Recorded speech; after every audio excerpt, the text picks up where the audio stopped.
जानिए कौन है प्रियंका चतुर्वेदी, जिन्होंने कांग्रेस छोड़कर थाम लिया शिवसेना का दामन।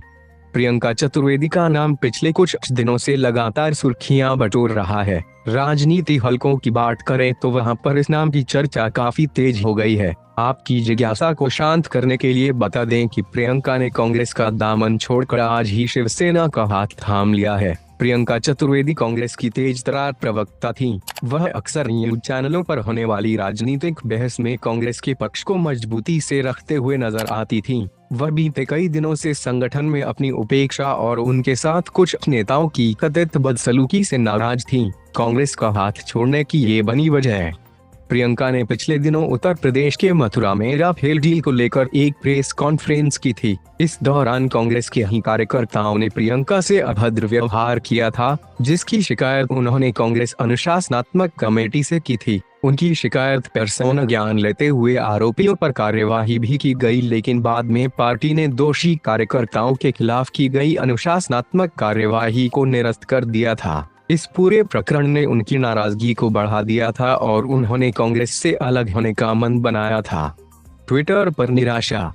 इस प्रकरण से निराश प्रियंका ने इसका जिक्र ट्विटर पर भी किया था। उन्होंने लिखा था कि बड़े ही दुख की बात है कि पार्टी मारपीट करने वाले बदमाशों को अधिक वरीयता देती है, बजाय जो खून पसीने के साथ काम करते हैं। पार्टी के लिए मैंने अभद्र भाषा से लेकर हाथापाई तक झेली, लेकिन फिर भी जिन लोगों ने मुझे पार्टी के अंदर धमकी दी, उनके साथ कोई भी ठोस कार्यवाही नहीं हुई। यह बहुत दुर्भाग्यपूर्ण है।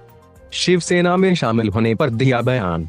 शिवसेना में शामिल होते ही उन्होंने साफ कर दिया कि उन्होंने टिकट न मिलने की वजह से कांग्रेस नहीं छोड़ी है। उन्होंने कहा कि उनके लिए महिला सम्मान बड़ा मुद्दा है। उनका कहना था कि पार्टी में उनके साथ अभद्रता हुई, जिसकी वजह से वे नाराज थीं। प्रियंका ने कहा कि मैं सेवा की निष्ठा से शिवसेना के साथ जुड़ रही हूं। मैं अपने मुद्दों की लड़ाई लड़ रही हूं। मैं मुंबई की रहने वाली हूं, ऐसे में मेरे पास शिवसेना से बेहतर कोई विकल्प नहीं था। उद्धव ठाकरे ने प्रियंका का स्वागत करते हुए कहा कि वो उन्हें सिर्फ महाराष्ट्र में नहीं बल्कि दूसरे राज्यों में भी जिम्मेदारी देंगे।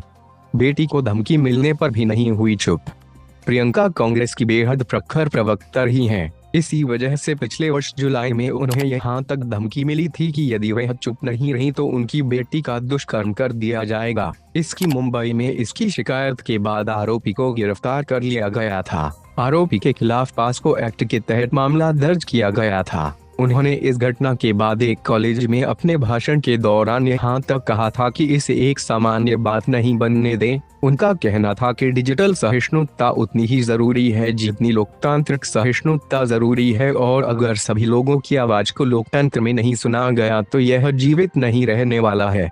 ये भी है प्रियंका की पहचान।